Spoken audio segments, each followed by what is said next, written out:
Hello, everybody, and welcome back to Cúilín Media. It is the weekend preview show.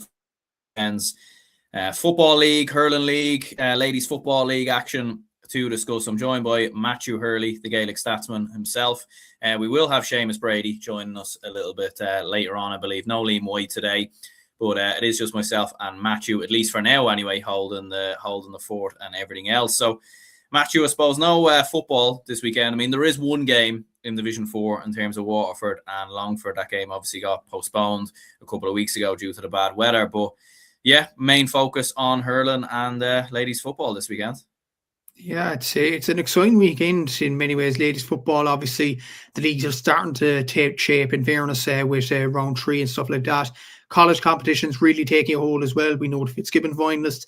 There's a Sigurdsson Cup semi-final happening as we speak on this podcast here between UCC and University of Galway. So should be a good game there. Obviously UL and Queens are playing tomorrow, so that should be a good game. And obviously the hurling is the big story this weekend. Obviously there are some interesting games, no more so than the Cork and Tipperary game. Before anybody asks in the comments, I'm not going to the game, obviously. Well, it's because I actually have a family wedding on Saturday. So unfortunately, I can't make it to the park on a Saturday evening if there was any tickets available anyway. But yeah, it should be an absolutely brilliant game. What I'm hearing from the Irish Examiner, the Echo, Southern Star, and all these outlets is that the stands are actually sold out. The Blackrock End is sold out. So only the City End Terrace is available in terms of getting a place in the ground. So we are well on course for a league record in terms of attendance. And to be honest, 2 All-Ireland finalists, the story behind it, you couldn't really have expected anything else, really. And I'm just hoping there'll be good weather on Saturday because, like, the people that were unlucky to get the terrace tickets, hopefully they won't get drenched in the rain. But look, that's for another day. But look, looking forward to the weekend's action. Absolutely, and plenty of comments flying in there as well, lads. So cheers anyone who's tuning in, the likes of Ryan, Peter, leading the charge there in terms of the comments. If you could hit the like button and subscribe as well, share this out to as many people as possible if you could. Ryan says here, well, lads, hoping for a good weekend of action. Yeah, absolutely. There's some big games. Peter says, hey lads, football break, but they have served up some cracking hurling contests. Peter does say, Aaron, Seamus, what did you make of Ger Brennan's post-match commentary last weekend? They got some dissection during the week. Panel stands at 50 and will be cut down this weekend. Maybe mentioning that briefly, I think, look, Ger Brennan was right to extend the panel and try out as many players as possible, because we need new players, we need new bodies. I know he has been talking about potentially cutting some of the older players. For me, I felt that was more like a kick up the backside for some of the older players in terms of, like, get your act together here. You've got some young players who've come in, like Luke Bretnock and Ethan Dunn and a few others who've looked really, really impressive, whereas some of the older players probably haven't. So, but look, we'll see what happens, obviously, and look, we will discuss that when it comes around to the football in next week. But look, we'll crack into the first game, and you mentioned there, Matthew, there really is no better place to start. Cork versus Tipperary, Saturday night, Páirc Uí Chaoimh, under the lights, repeat of the All-Ireland final from last year. The question I'll pose to you first of all, like, there is huge amount of anticipation and everything else into this game. Like, there's always been a rivalry between Cork and Tipperary, but I feel like there's been other rivalries that have taken more centre stage. Like, I feel like Cork have probably maybe felt more of a rivalry a little bit with Clare and Limerick maybe in recent seasons, and maybe vice versa, Limerick and Clare. Tipperary obviously haven't been at the forefront since 2019, and that season Cork, we're nowhere to be seen as well. So in terms of a rivalry, is Cork Tipperary now the biggest rivalry in hurling? I think it might be. Well, Cork and Limerick might have something to say about that, but in fairness, for Cork and Tips rivalry, it's one rivalry where, like, you see in football, you have a lot of supporters and maybe bantering each other, and it gets a bit ugly at times between Armagh and Tyrone, between Dublin and Kerry, between Cork and Kerry, and things like that. With this Cork and Tipperary rivalry, what I find is the fans respect each other more than anything. I actually think so. Look, Cork fans respect Tipperary hurling for what they've achieved in terms of winning their All-Irelands. Obviously, Tip, vice versa with Cork as well. So we do have respect for each other, in fairness. Obviously, the All-Ireland final, it was a bitter pill to swallow in many ways from a Cork point of view, scoring 2 points in the second half, we have only ourselves to blame, obviously. And Tip really taking a stranglehold in that second half performance, and they were absolutely superb in that game. But yeah, like the storyline behind this, obviously, it's going to be a league record in terms of attendance. There was a sending off in the last 2 games. I was chatting to one fella actually where I work over West along in West Cork, and he was saying that there will not be 30 men on the field by the 70th minute. That was his prediction over the weekend. And look, I think I wouldn't blame him in saying that, because when you look at the last 2 fixtures between the 2 counties, Darren McCarthy got a red card in the Munster Championship game, and obviously in the All-Irelands it was Owen Downey that received his marching orders. So, and considering Cork have more of this, I would say tough tackling approach as seen in the Galway game last week. A lot of people might have complained about it. A lot of people might have said Cork turned the corner. Look, it's good and bad in many ways, but I think this aggressive approach might lead to a red card this weekend. It could be for Cork, it could be for Tip. It's going to be very interesting to see that kind of element. And it'll be interesting to see actually from the throwing what happens, because I remember actually I was just scrolling through games over the past week or so, and look at Limerick and Tip. And Tip, obviously, that was the start of their All-Ireland journey. And the Tip and Limerick players actually were in a full-out brawl before the ball was even thrown in. And it was the same in the Cork and Tip game, and obviously that's why Darren McCarthy got the red as well. I wouldn't be shocked if there is a bit of tussling before throwing. I really wouldn't. And look, it's healthy, it's a rivalry, and it'll get the crowd moving. I think it'll be an absolutely brilliant game on Saturday evening. It's great entertainment.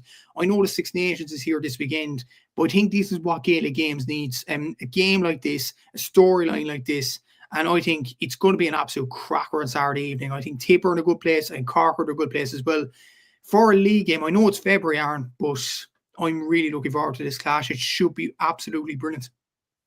Absolutely, yeah, it definitely should be, and especially after everything that went into that All-Ireland final and everything else. Peter says, I can imagine Ben O'Connor sharpening the knives in the team meetings this week. And Peter also says Cork in the full cauldron of the park should be a grain of rice for the Rebels. And Ryan also says home advantage could be key. Do you think, like, especially with everything that happened, obviously in that All-Ireland final and everything else, and I suppose that I don't want to bring you too far back to it, Matthew, but obviously the collapse and everything else in the second half, like, do you think Cork, like, because we saw even with Donegal, Kerry, and even Cúilín, the football genius, made the good points on the show on Sunday in terms of when there is a repeat of the All-Ireland final in the league, it's usually the team who actually loses the All-Ireland final who comes out and wins the league meeting because they've so much to prove. Would you say that's kind of something similar with Cork? And I suppose not just the football final in Donegal against Kerry. Obviously, we had Meath against Dublin, the bank holiday in the LGFA too. So there is that kind of vengeance for the All-Ireland losers, and especially the story behind Cork's kind of collapse in the final. And obviously, there was the rumours and stuff like that, which I hope has been put to bed now that those were rubbish. Just put them to bed, and that let that be the end of it. But how the collapse happened in the second half, because only scoring 2 points, the way we were so predictable in putting the ball up down the flank, Tipperary were just cleaning us up. Obviously with the sweeper system, Ronan Maher and Brian O'Mara were absolutely having a field day for Tipperary that day. So it hurts. It hurts from a Cork point of view. And Ben O'Connor I know Ben O'Connor wasn't the manager at the time, it was Pat Ryan, of course, but Ben will feel a sense of hurt as well, because what I've noticed about Ben, he is Cork hurling through and through. Like, I think he'd defend these players to the mill. I think he's a guy that will take no crap. I don't think he's a guy that will, bow down to any challenge. Like, he made an interview to the media a few weeks ago saying that doesn't matter if the game is on Astro, doesn't matter if it's a friendly, doesn't matter if it's a winter game after Christmas. Every game he wants to win. That's Ben O'Connor's mantra. That's his attitude.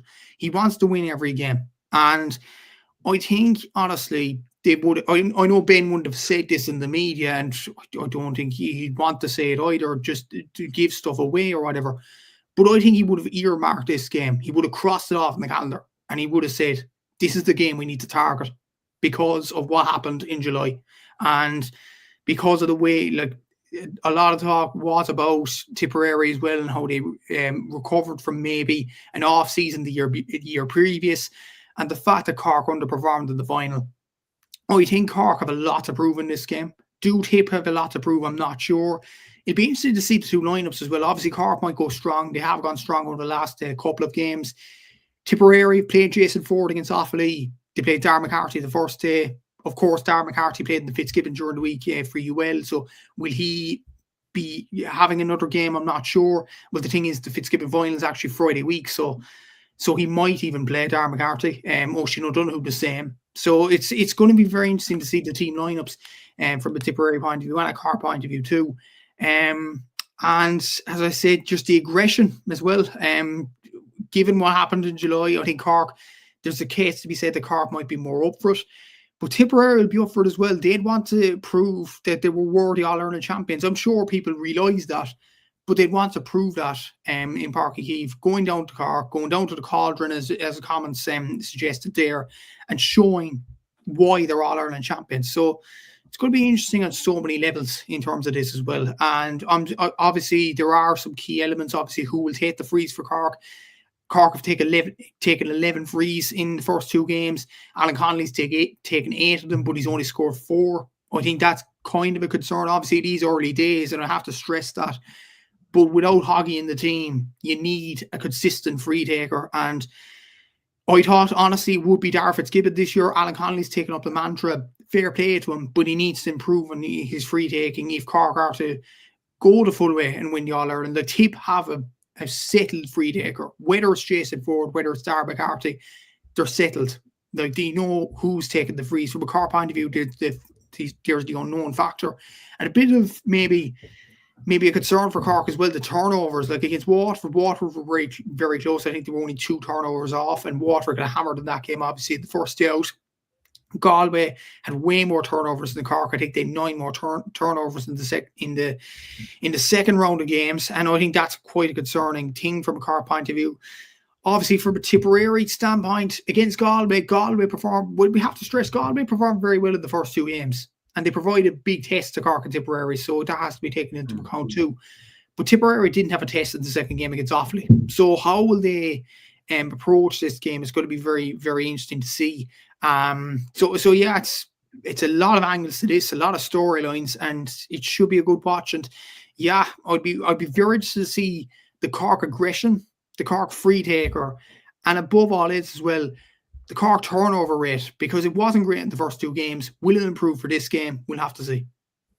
Yeah, it is interesting, like especially when you do get 2 teams who play each other so early on in the league stage. Like you can see, like even with Donegal Kerry, you did see a little bit of both teams kind of holding themselves back a little bit and not going full throttle, not want to give away too much as well, and not want to kind of show their hands. So there might be an element of that as well this coming Saturday. But in terms of a prediction, what are you thinking then? Are you going to back the Rebels?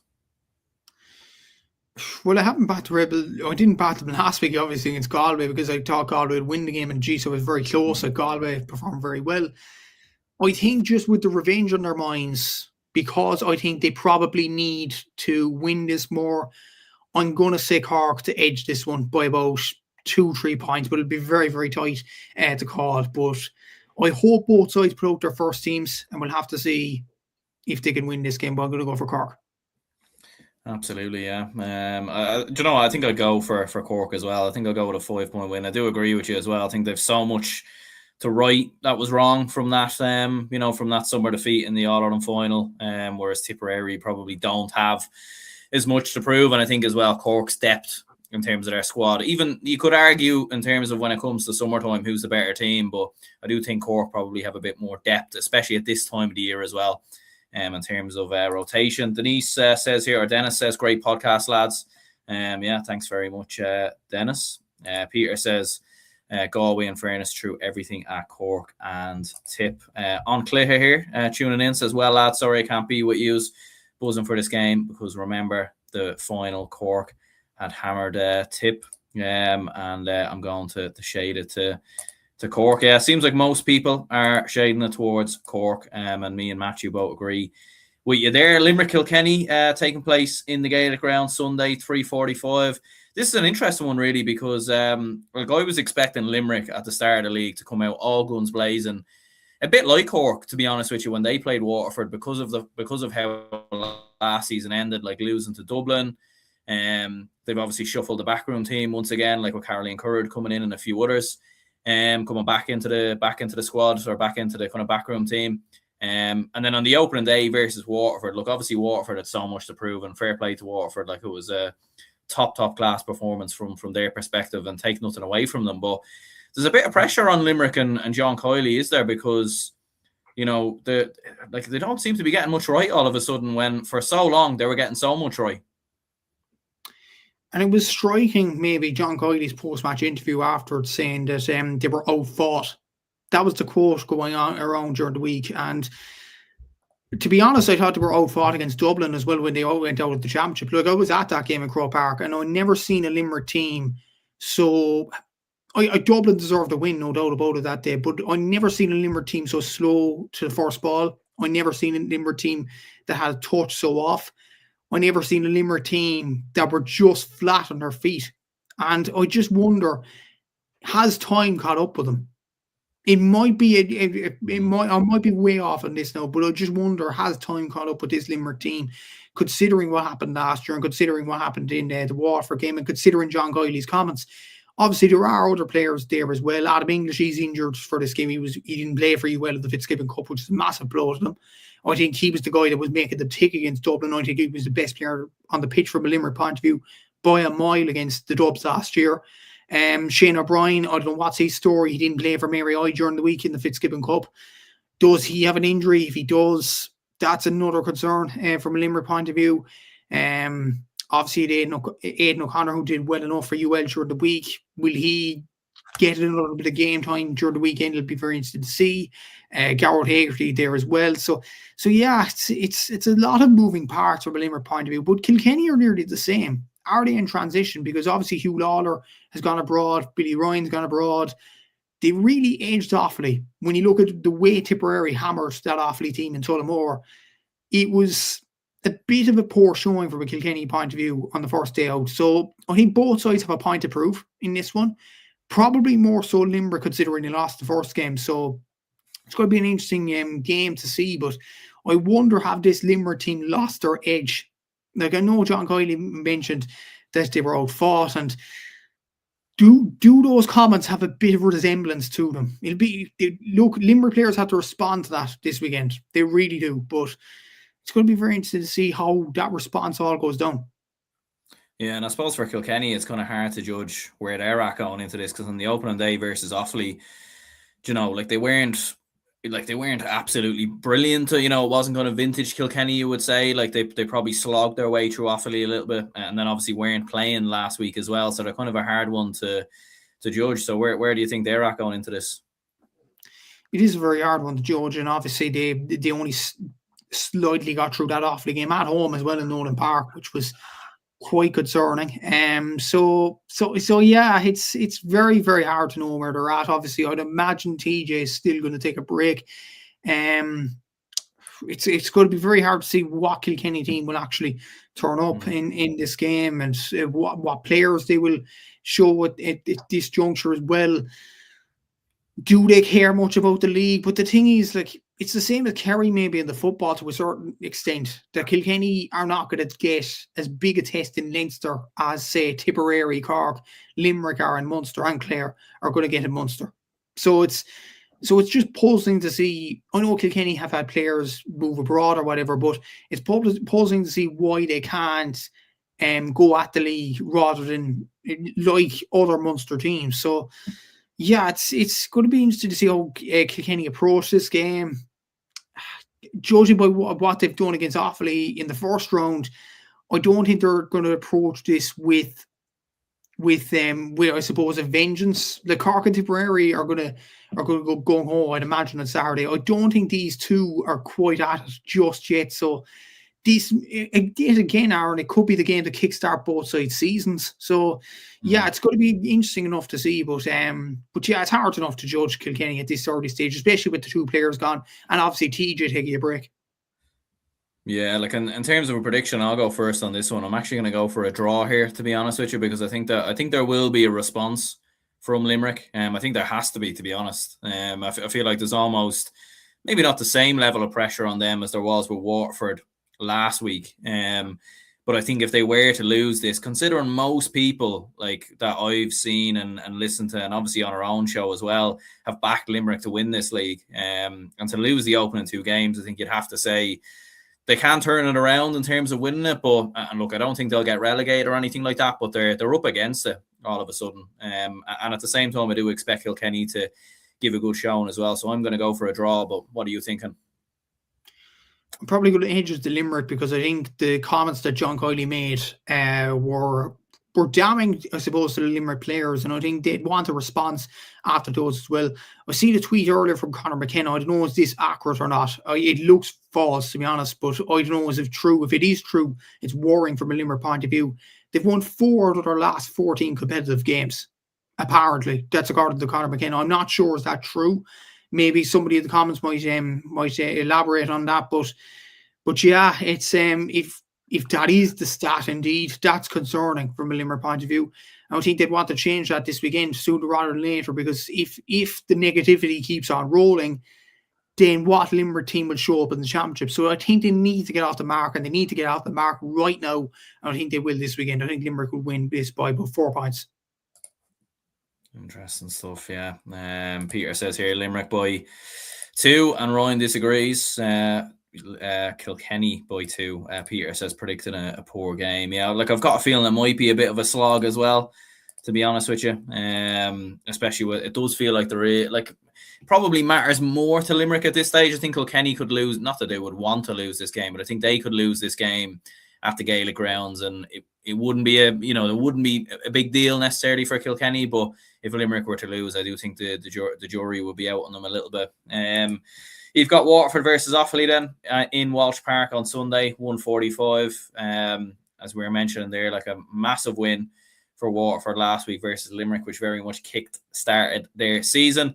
For Offaly, not quite happened just yet. They were certainly beaten a lot more comprehensively against Tipperary than what happened when they played Kilkenny. So looking at this one, I mean, you'd probably be fancying Waterford to win this fairly comfortably after last week's showings from both teams.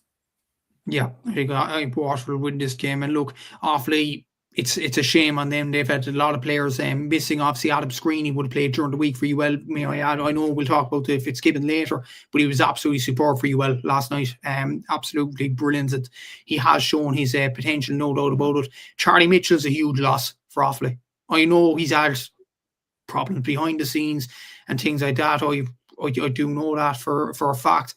And hopefully he does recover from that, because he is an absolutely fantastic player, Charlie, and hopefully he can recover from that. But look, Waterford at Walsh Park, the form they're in at this present moment in time, the fact they beat Limerick last weekend, the fact that their big players are coming back slowly but surely as well. I think they're underrated in many ways, this Waterford side. So I'm going to edge it to Waterford.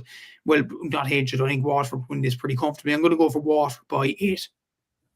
Yeah, faithful podcast here says, even a lad, sorry couldn't make it on, be back on Sunday. Predictions for the weekend: Cork by 1, Limerick by 6, Waterford by 5, Kildare to beat Antrim, Clare to beat Down, and I'm actually going to predict Carlow to beat Wexford. Do you know, I actually agree with you as well. I actually fancy Carlow to win that game as well. And yeah, that is of course Liam White as well. So make sure to check out his podcast as well when people get a chance.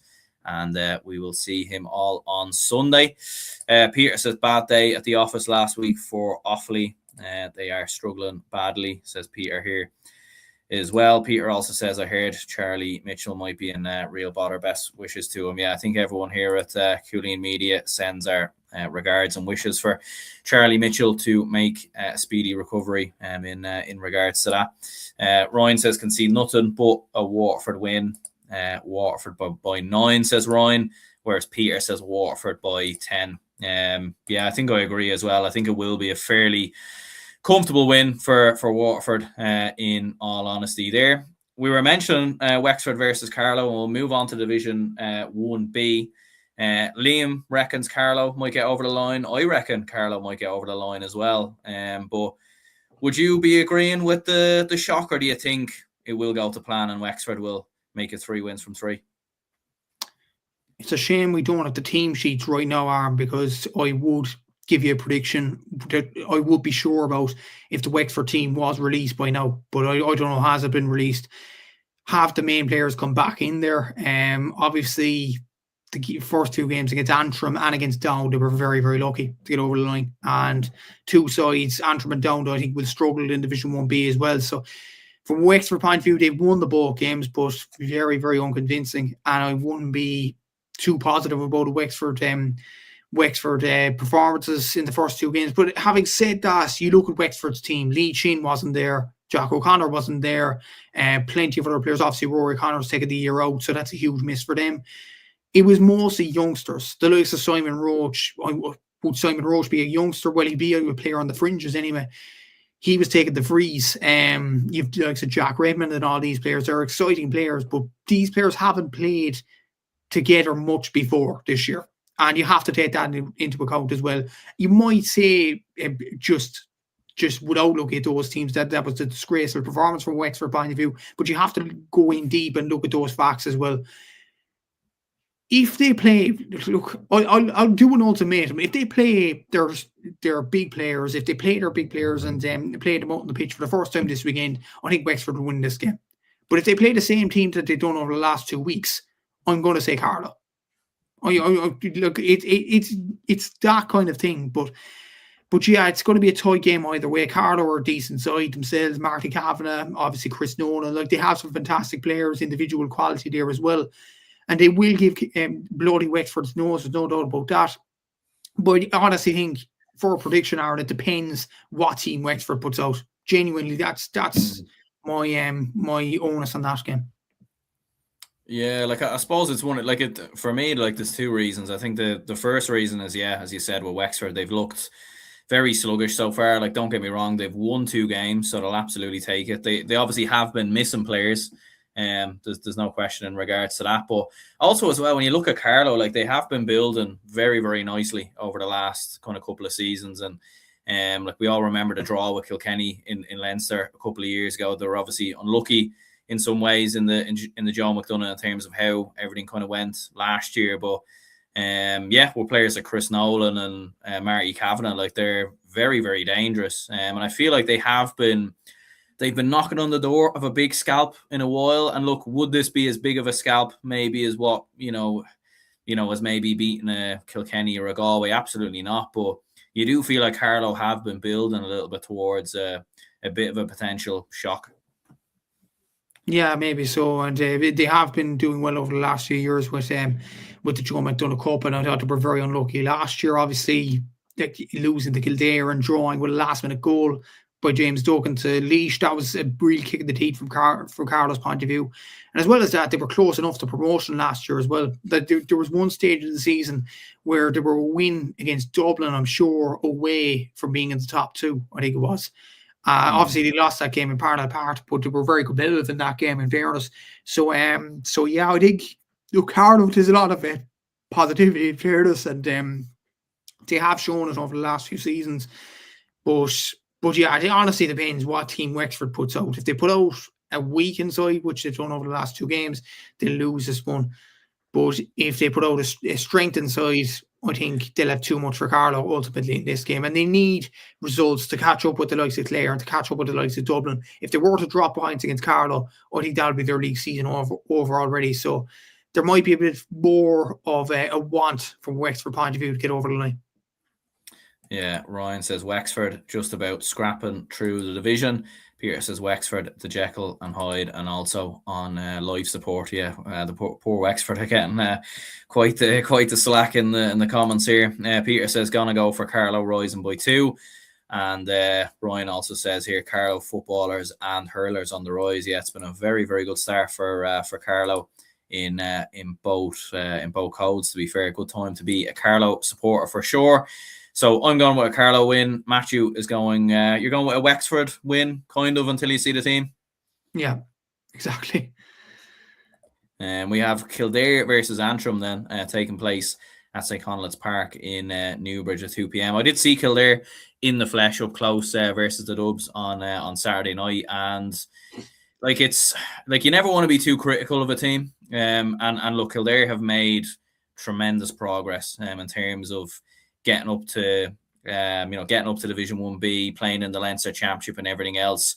Look, it's one game and it's a small sample size. It's the first time I've seen the Kildare hurlers up close. But it was one of the most comfortable wins I've probably ever seen from the Dublin hurlers, to be honest. It was so comfortable from start to finish. Never really felt like a contest as well. And to be honest, it felt like maybe Kildare were actually holding themselves in reserve for this game, to be honest with you. That was kind of my thinking in regards to it, because like it's a huge game. You do feel like for either one of these two, if they do want to avoid relegation, and some of us have backed both of these to potentially go down. But if Kildare do have any chance of surviving, and maybe even Antrim as well, you feel like a win here is crucial. Yeah, it's a crucial game for both sides, and what you were saying there about them probably saving themselves, Kildare, for this game, I think will play to their advantage. I think Kildare will win it. And I think, to be honest, I think Davy will have some qualm about the referee as well by the end of it. Look, I think Antrim are a side that have been struggling over the past year or so. I can't remember the last time they won a competitive game. I know people say they got close to Wexford. There was a nice few touches against Clare. The bottom line is they haven't won a game since, I think, the league last year, competitively. That's a worry. And that's not a good vein of form to go into when you need to win this sort of game to save your season. From a Kildare point of view, yes, the game against Dublin, but they are going into this with a lot of confidence after winning the Joe McDonagh Cup last year, after getting to the final of Division 2 last season. I think Brian Dowling's doing a superb job there as well. A concern for them, obviously, was the over-reliance to Jack Sheridan in the last game. He got 9 points out of possible 11. That probably needs to be spread out a lot more. And I think it will be in this game. Their home comforts now in Newbridge. I think they'll be used to the pitch as well. I think Kildare will win this by 3. Yeah, I'm going to go with Antrim narrowly by 1. I think Antrim might just sneak it at the end or something of that nature. It might be one of these games where Kildare probably play the better, have the better chances. Maybe there's an unlucky referee decision along the way as well. Peter was saying, 2 points from play in 70 plus minutes. Yeah, definitely not a great show. But look, at the same time, it is important to mention the progress that Kildare have made it. In fairness, Peter does say Davy Qualter is a huge loss for us. More Davy Fitz shit talk, says Ryan. Yeah, potentially so. Antrim footballers and hurlers are in free for all. Yeah, they're kind of like the opposite, really, of Carlo there. But yeah, I'm going to go with Antrim narrowly, I think, to come through. But what I would say is I would love to see Kildare do. I certainly will be supporting them this coming Sunday. Then you've got Clare versus Down. I feel like this feels like one of the most, like you could argue a shock in Wexford versus Carlow or anything like that. But yeah, I think we have to back Clare to win this, surely. Someone's having a problem with the stadium name for Clare. I see that Zimmer Boymet's not on the banner, but yeah. Look, I'm not taking the blame for that. But we've had enough of Zimmer Boymet, to be honest. But yeah, Clare should win this game. Look, Down did very well against Wexford last weekend to score 25 points. Pierce up McGrickard was brilliant. But let's be honest, Aaron, we could banter Clare all you like in being down in Division 1B, but the reality is they're far better than Down. Clare are All-Ireland contenders. I know a lot of people will say that's mad considering they only finished in the Munster Championship last year, but considering the players that have that they have at their disposal, the likes of the Shane O'Donnells, the Tony Kellys, the Shane Meehan, who has really done well in the league over the past few weeks, and more as well. Obviously, Jack O'Neill, I don't know, will he play any part? He did very well for UL during the week. Mark Rogers, they have exceptional players, and they have much better players than the calibre that Down have. Down or a lower level Joe McDonagh Cup team. They're trying to make strides of their own, but unfortunately, and away from home as well in Zimmer Boymet, it's a step too far. Unfortunately, I think Clare will win this. And I think they could win this, Aaron. It's just going to be a shame because we don't want to see this. But I think Clare could win this by close to 20 points or even over that. Yeah, it could be. I think if Clare are at full throttle and they're at absolute, maximum speed, not even maximum speed actually, if Clare are probably 80-90% of their usual, of their best levels, they could probably win this by 20 plus. So it just depends probably in regards to what version of Clare we do see this coming week. But to be fair to Down, to give them credit, they were very competitive versus Wexford, so they will at least take that kind of going into this one. But Division 2, we do have Kerry versus London first up here. Can we see, like, Kerry obviously have started the league quite well, to be fair. They got a good draw versus Westmeath. So you probably would fancy the Kingdom to come through this, or do you think maybe London can cause a surprise? I did say London to get promoted from Division 2, but to be fair, I have liked the look of Kerry in terms of their results so far, and the way they've recovered from an off-season last year, obviously going down to the Christie Ring. Kerry wouldn't have liked that at all, and they'd want to recover from that. I think the form book will tell us that Kerry will win this game, especially being at home, and the fact they have a win and a draw on the board, especially the way they battered Derry in the first round, and then the second round against Westmeath. Quite unlucky not to win that game. Westmeath had a few points at the end to salvage a draw on that one. So I think the performances would tell you all you need to know. I think Kerry will win this. And I think they'll win it by about 5. Yeah, I think so as well. Yeah, we've got Derry versus Mayo. Look, it's been good progress for Mayo. I think they draw with London, I think, last week. But you'd probably fancy Derry there. But what are you thinking? Yeah, I would probably go for Derry to win this one, especially if the slot lead boys are available. I think Derry will win this one, and I think they're at different level to Mayo. Obviously, Derry or Christie Ring, Mayo or Nicky Rackard. I think this class will tell us in the game, and I think Derry will get over the line. Yeah, I agree with you there. And then we've got Westmeath versus Meath as well. It's been an unusual start really for Westmeath, and it has been mad kind of watching their kind of fall from hurling. Like, I think it's been mentioned numerous times before, and I think even Sean mentioned on Sunday, but when they beat Wexford many years ago, you all expected Westmeath to kick on, and it's just completely gone the opposite way around. But Meath, to be fair, have probably declined a little bit in recent seasons as well, so you probably would still fancy Westmeath to win this. But what are you thinking? Yeah, I think Westmeath should win this comfortably enough. Look, Meath are in a bad spot themselves, and I think Westmeath should get the job done. But in fairness, this has been a downfall for quite a while now for Westmeath. I don't know how they'd get out of this hole. Look, David Williams is a very good player. Killian Doyle is an exceptional player. They have really good players, Westmeath, but they just need to show it on more of a consistent standpoint. And I think this could be the start of good form in many ways. They battled well against Kerry the last day. I think, look, they'll have too much class for Meath this weekend. Yeah, I think so as well. Back Westmeath to come through it there. We do have the round 3 fixtures, or the Division 3 fixtures in round 3, and it is Armagh versus Roscommon, Fermanagh versus Louth, and also Tyrone versus Wicklow. In terms of any of them games, anything stand out for you? Yeah, I'll probably go for Tyrone to beat Wicklow. The way they beat Louth in the last round was very, very impressive. It's Fermanagh against Louth, is it, Aaron? It is, yeah. Fermanagh Louth. Yeah, I'll go for Fermanagh to win that one. Look, they have classy players and all that. And Armagh Roscommon, I'm going to go for Roscommon. They won the Nicky Rackard last year. Armagh, as Killian said in the last show, are in a bit of a rut in hurling at this present moment of time. They got hammered by Wicklow last weekend. And I think Roscommon will have too much. Absolutely, yeah. Ryan agrees with you there in terms of a bit biased, but Roscommon by 3, yeah, absolutely. And then in terms of Division 4 then, so we've got Sligo versus Warwickshire, Cavan versus Lancashire, and Monaghan versus Leitrim. Any thoughts on these?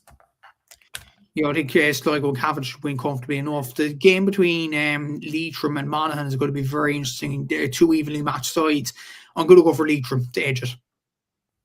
Yeah, I think so as well. So that wraps up the hurling coverage then, in terms of the inter-county hurling. But we did want to touch on the Sigerson Cup that took place over the last, or the Fitzgibbon Cup, I should say, which took place over the last couple of days. He obviously had a big win for Mary Limerick versus DCU, 31 points to 216.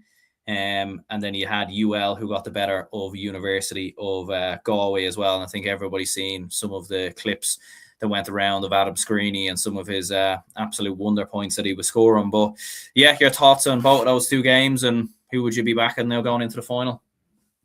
I did watch the UL game against University of Galway, and they have a lot of individual quality.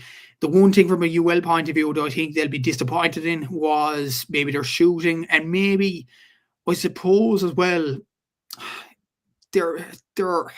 it's hard to say this because obviously they're college students and you have to take that into account as well. But I thought UL were a bit complacent last night, to be honest with you. University of Galway, I think, deserved to win that game. They were a point down. Obviously, Adam Screeney scores a 17 point for UL, and you were thinking UL are going to drive on here. University of Galway were coming up with the ball, and to be honest, they should have got a free out, but it was given as a free in to UL, and it got pushed in even more, and that pushed the margin out to 2 points. University of Galway needed a goal at the end of the game. They almost got it, but you'd imagine if University of Galway were going up for a point instead, the game could have gone to extra time easily. So I think UL were very, very lucky last night. They do have some fantastic players. The likes of Screeney were absolutely superb. I think Darby Carty from Freeze was good. Jack O'Neill from Clare, really impressed with him. He got 3 points from play. Aidan O'Connor with 2 points as well. Oisin O'Donoghue and Jack Lee, he also got on the score sheet from a UL point of view. Colin Coughlin was playing as well. He's the captain of the team. They have star quality all over the pitch, UL. But University of Galway, Sam O'Farrell of Tipperary really performed well. Darren Neary did as well. Liam Hoare, the goalkeeper from Offaly, I was very impressed with him. His long-range pucking and things like that, I thought he was superb. In fairness, Cullen Killeen around the middle of the park, and Gavin Lee as well.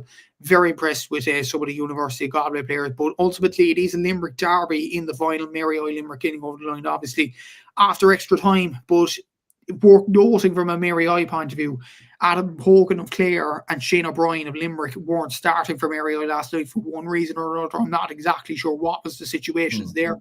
But to win the game and to score 31 points without the services of those two lads deserves a lot of credit. Shane Walsh, not the Shane Walsh of Galway, the Shane Walsh, who's Tommy Walsh and Grace Walsh's brother, actually, from Kilkenny. He got 13 points in this one for Mary I Limerick. Keane Scully got 6 points. Adam Daly got 4 points. So stand-up performers from the Mary I point of view there. And I'd give Mary I a lot in terms of a chance in the final on Friday week. The finals at 7:35 on Friday the 13th in Croke Park, which should be brilliant for both colleges. And I hope that a lot of buses will go up from Limerick to go to Croke Park, and it'll be just a brilliant day out. And what Seamus was talking about in the last few weeks or so about college competitions and having a college GA week, I think we're getting close to that now with 2 Croke Park games in finals in Sigerson and Fitzgibbon. I think it's absolutely brilliant. They deserve a lot of credit to higher education for getting that organised.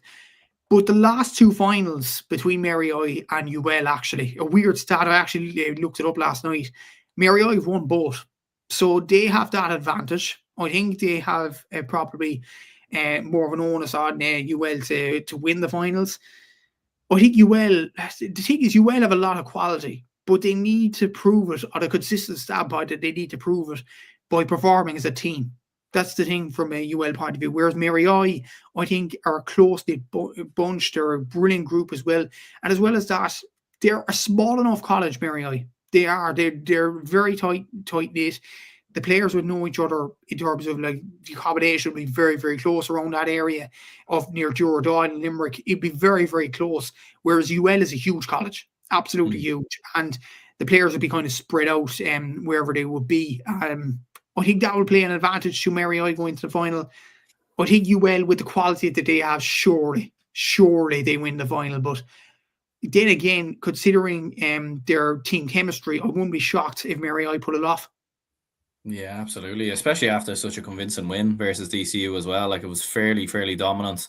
In fairness, Peter was saying here, don't forget, lads, Grace Walsh's Lake Regale profile is on tonight. As well, so good timing in regards to mentioning that. First time at Fitzgibbon final in Croker since the 80s, and the Sigerson as well. So yeah, I think that shows the growth of both competitions. Is the Sigerson and Fitzgibbon a double header next Friday then? Is it, or is it separate days? It's no. The Sigerson is on Wednesday evening and the Fitzgibbon is on Friday. So good week of entertainment. Interesting, yeah. That's That's good, to be fair. And Peter was also saying, is Podge Collins the Mary I manager? It's Jamie Wall. That's the main manager. And Podge Collins is kind of the coach there as well. There we go.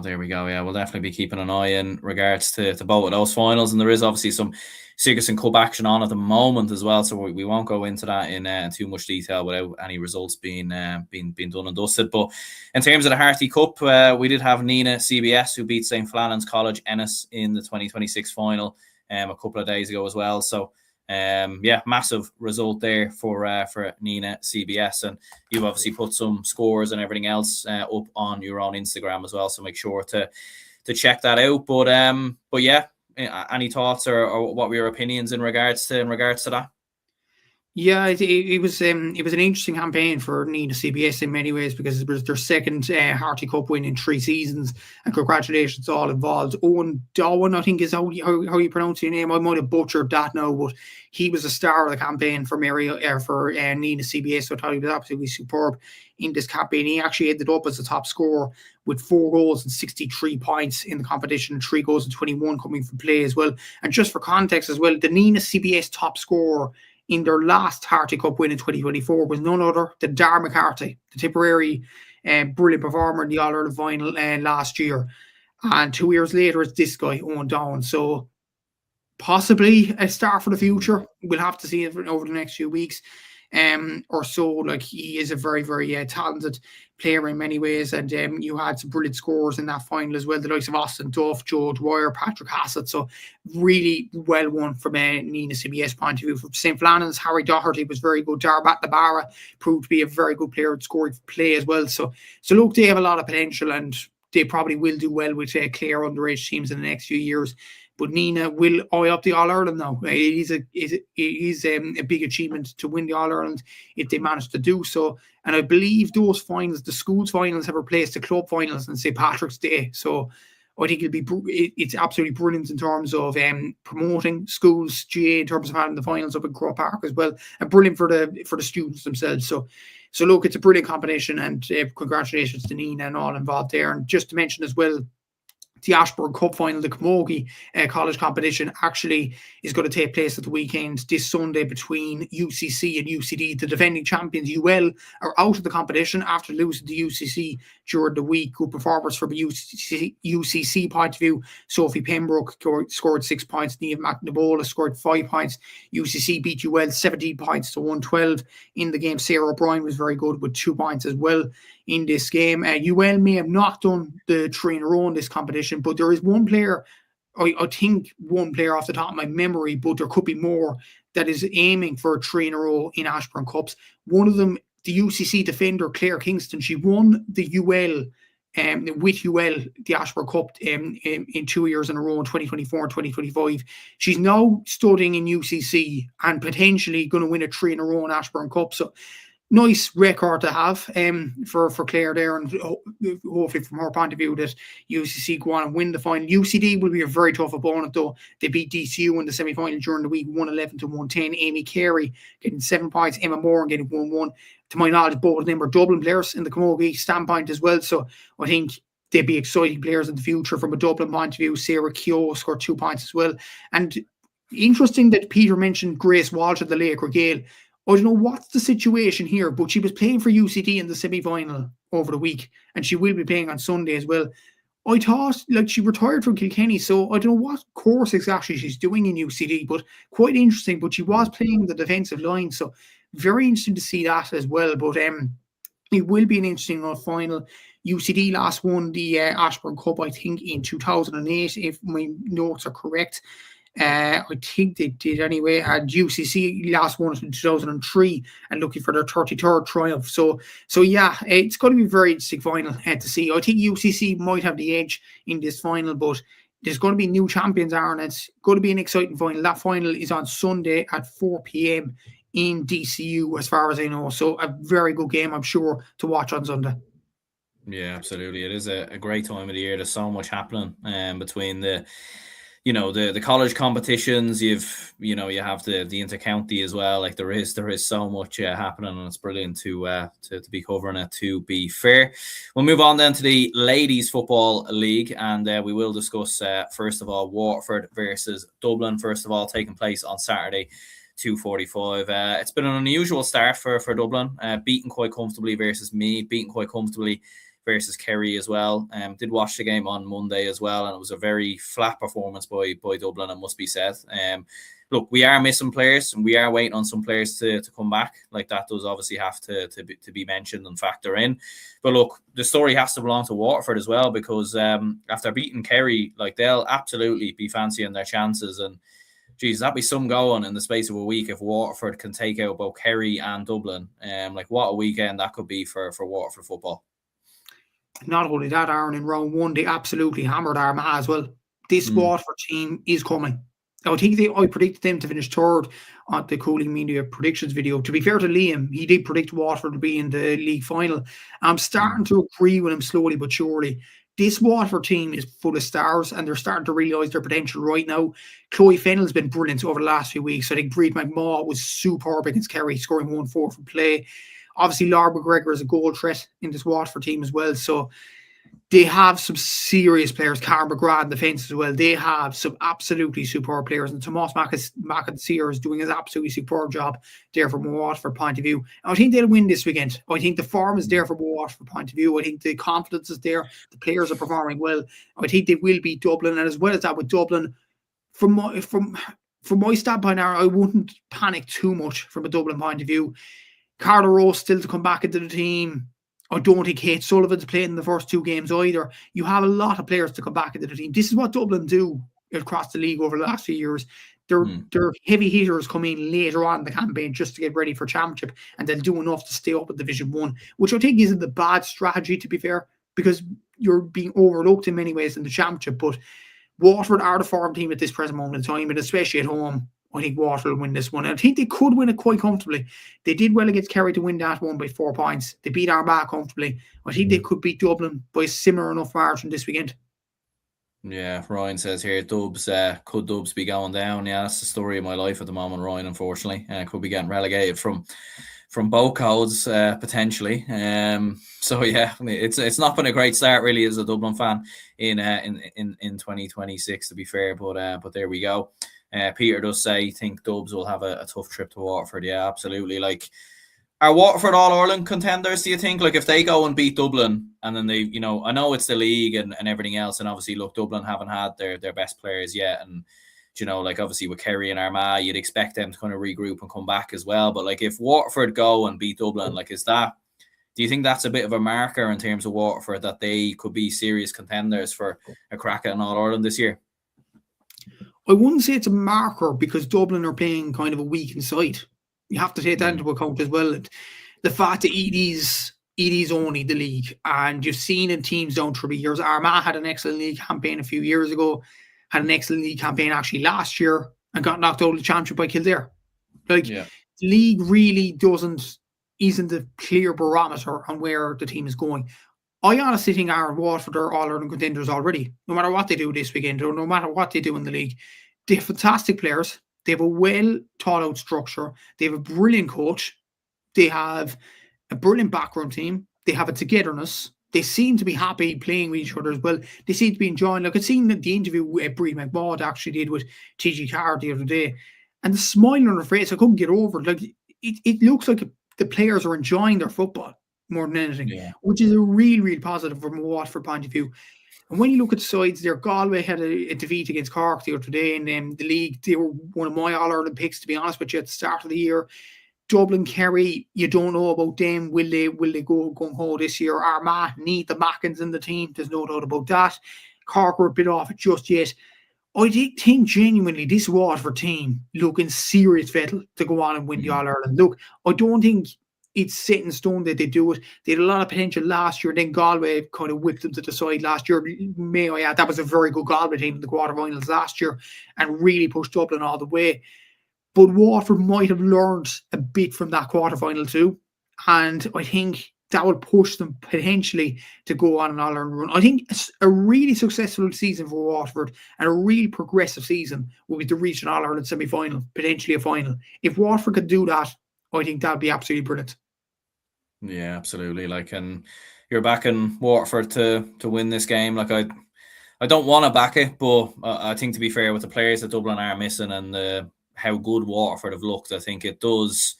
I think it will be a defeat, to be honest. But what are you're backing Waterford as well? Yeah, I think Waterford will win, given the form that they are on at this present moment in time. And we have Armagh versus Cork as well. Big win for Cork last week, versus Galway. Surprise win, probably in more ways than one, given a lot of people back in Galway to go and win the All-Ireland this year. Armagh have been inconsistent as well. You mentioned their opening weekend defeat as well. So what are we thinking here? Yeah, Armagh had a confidence-boosting win against Kildare last week as well. And from what I'm hearing, the Mackins were actually back at the team, Amy and Blaheen. And if Armagh could get Amy on the ball, and if she's fit enough, my God, she'll rip any defence apart. She is. And I know a lot of people would argue that Armagh are downgrading a small and things like that. I still hold this, and I will hold it for a long time. Amy Mackin, in my eyes, is the best LGFA player in the country right now. She's what David Clifford is in men's football. I think she's a player that nobody could get near. And especially with the new rules, it'd be very interesting to see if she does play, if she's a fan of the two-pointer. If she is, that's a danger for any defence up and down the country. This Cork team got a bit of a shock win over Galway. Anya Terry-O'Sullivan got 1-2. I think Katie Cork performed well. Abigail Ring has been brilliant over the past few weeks, but in the first 2 weekends from a Cork point of view. I think Grace Neverk, who has been a really good player coming on through the ranks as well, did very well for Niamh Vaughan at the club championship, and now she's moving into centre forward. And it's almost like she isn't a new player. She's been there for quite a few years, but she's done very well this season from a Cork point of view. From what I'm reading, I'll edge it to Cork. I'm going to go Cork by a point, but it's going to be very tight this game. Both sides got confidence boosting wins last weekend. Be very interested to see who wins it this weekend. Yeah, it's a hard one to call. I probably would edge it to Cork as well, just given how impressive that win was last weekend versus Galway. But especially, as you said, with some of the players that Armagh have back, it definitely does make them a serious threat. In fairness, we do have Galway versus Kildare as well, and we were mentioning, I suppose, both teams really there. In the kind of reverse, I suppose, in terms of losing last week. Look, obviously with the league, you are going to get a bit of inconsistencies and everything else, and maybe Galway losing shouldn't be considered as big of a surprise as we think. But will there be some concern with Galway, do you think, or is this a case of, I suppose, early league defeats, what you see with all kind of the best teams across all codes? Yeah, it's a very interesting one to call. Kildare got a confidence boosting draw, I would say, the Cork on the first day out, but then to Armagh, losing that game would have been disappointing for them, especially considering they showed in the championship that they could beat that Armagh team last year. And Galway, I think it's interesting to see when the Kilcurran and Clonburg girls will be back into the team. I know Nicola Ward was on holiday from what I was reading. Louise Ward, I don't know what the issue is there. Olivia Tivoli as well. If they could get those players back, I think Galway will be rocking. I think they are a very, very good team, and they showed that last year in terms of their consistent performances and all that. I think home advantage as well will edge to Galway. I think Galway might have enough over this Kildare team. And to be honest with you, Kildare, especially with Cork beating Galway last weekend, it's even more important now from a Kildare point of view that they need to get wins on the board sooner rather than later. But I don't think it'll be this weekend, unfortunately. I think Galway will be too strong. Yeah, I think so too. I think the home advantage will be absolutely key there from a Galway perspective. Meath versus Kerry as well. As we were mentioning there, Meath looked very impressive, to be fair, versus Dublin. I know they've lost a good few players coming into the league this season, but it was a very impressive victory. Obviously, two teams very familiar with each other as well, it must be said, in recent years. So what are we thinking in regards to this? Yeah, Meath performed very well last week, and obviously Ciara Smith was very good in the game against Dublin, and maybe proved a lot of doubters wrong in terms of the players that they lost and things like that. Home advantage in Dunshaughlin, I'd edge the Meath. The performance they gave against Dublin, I think, was the confidence booster that they needed. Meath to win this game. Kerry again, like Dublin, just a question mark. Are they taking the league seriously? I know Rachel Dwyer's performed well over the last week, so was Daniel O'Leary, Siobhan O'Shea, but they seem to be very, very reliant on those three players in particular, and that might be a concern for Mark Burke and Kerry in the next few weeks or so, but I'm going to go for Meath. I think they might edge it. The confidence from last week will mean the world. Yeah, absolutely. Yeah, I think it was a massive result for Meath, and obviously a damning defeat for Kerry versus Waterford. It is a hard one to call. Like, I've got a feeling Kerry might dig it out, to be honest with you, and they might just kind of turn one up for the Bucks away to Meath. So I'm going to go with Kerry ever so slightly, I think, by a point to edge that. Moving on to Division 2, Mayo versus Tipperary. First of all, what are we thinking here? Yeah, Tip got a bit of a shock last weekend to lose to Cavan at home. So with Mayo hammering Wexford, the confidence they got from that game, Sinead Walsh, no doubt, in very good form. I think Mayo will have too much for this Tipperary team at the weekend. Agreed, yeah. And then we also have Tyrone versus Donegal. Tyrone, obviously one of the favourites for this division. They've been backed by, I think, all of us really in terms of this division. Obviously Donegal, rivals and everything else, and two teams that do know each other quite well, to be fair. So will he be back in Tyrone to get it, or do you think Donegal might be able to turn one up for the Bucks here? I think Tyrone will be much too strong for Donegal. Look, Donegal had a good win last weekend against Monaghan, but at the same time, this is a Donegal team probably on decline over the last years in terms of retirements, in terms of players stepping away and things like that. Obviously, no fault of their own, but that is a big. There were some big blows over the last 2 years from a Donegal point of view, whereas Tyrone are building a nice squad there together. So I'm going to go Tyrone. I think, to be honest, Aaron, I think it'll be comfortable.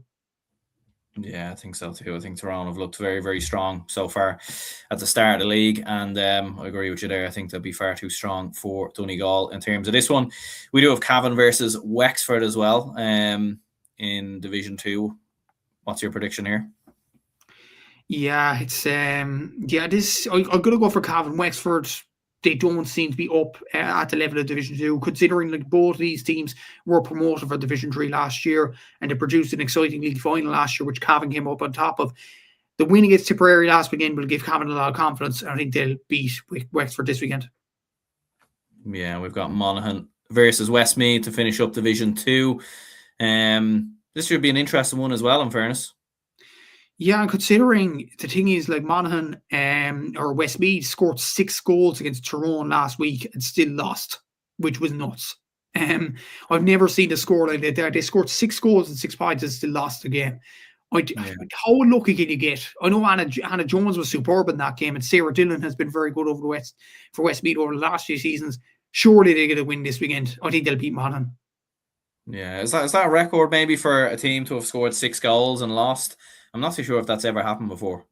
It has to be a record, surely. I can't remember a team. It's at senior level anyway, adult level, scoring 6 goals and losing again. I never heard it in my life. I know there was a game, I think, with the down 20s, I think, with Martin Poland involved, because I remember when I interviewed him, I think they scored something like 5 goals and 4 points or something like that in a game and lost, I think. But yeah, it does feel like certainly a bit of a record there, in fairness. Ryan says Westmeath by 5. Westmeath are a goal machine. Absolutely, they are. Scored 4 goals in the semis last year and still lost. Yeah, I mean, if they could put a few points over the bar, they might be a serious team, in fairness. But look, moving on to Division 3 games, and we'll move a little bit quicker with these ones. But we do have Clare versus Down first of all, and then we also have Limerick versus Laois. So in terms of both of those two games, what are we thinking? I'd say Down will beat Clare, and I'm going to go for Laois to beat Limerick. Laois are en route for promotion, in my opinion. Yeah, we do also then have Louth versus Fermanagh and Roscommon taking on Antrim as well. 2 big games here. What are we thinking? I think Fermanagh will beat Louth. Louth have had a good start, but Fermanagh have some very good players, the likes of Brenda Bannon, who have been playing over the last few weeks, and I think they'll be enough for Fermanagh, the individual quality, and I'm going to say Roscommon will beat Antrim. Yeah, and then the last game of the weekend, a bit of a lonely game, it must be said, in the National Football League, Waterford versus Longford. It was obviously refixed from week one. I actually think Waterford are going to win this game. Like, they looked very good against Leitrim. I didn't see them necessarily now, but like from looking on Score BO, like they scored 2-8 and they were actually very competitive against one of the teams you would have expected to be battling for promotion. And Longford, on the flip side, looked very like beaten comfortably by London. We both backed that as well. We both predicted that, to be fair. So maybe not a surprise, but it does feel like it's, if there was ever a weekend for Waterford to win a game in Division 4 this weekend, you feel like this is it. Yeah, I agree. I'm going to go for Waterford to win this one. I know they've had batterings over the last few years, not over the last few weeks. It's been a long time from a Waterford point of view. But Longford football seems to be at a sticky stage at this present moment in time. Losing to London was a massive blow to them at home. The worst thing about it was we actually predicted London to win the game against Longford. It was almost like we don't have any faith in this Longford team anymore. And it's just, I remember Longford teams that were very, very competitive, and this team is just not competitive anymore. And it's just very unfortunate to see Waterford having home advantage. I think that will push them over the line. Waterford to win this by about 4 points. Yeah, I agree with you there. And I think Ryan agrees as well. It says Waterford would have surprised Waterford by 4. No more prime Barcelona in Longford. Yeah, I think those days are long gone now. I think for the Longford Army and the Ultras and everything else. But yeah, look, that pretty much wraps it up, I think, in regards to all the weekend's action. Cheers, Matthew, very much for well, not for joining me. I nearly fell into old habits there, but for coming on the for coming on the show and everything else. And we will be back obviously on Sunday with Liam and Seamus, hopefully to join us as well. We'll be reviewing the hurling action, the ladies football action as well. So do stay tuned for that. Hit the like button, subscribe if you could, and we'll speak to you all again soon. Follow your instinct, baby. Follow your instinct.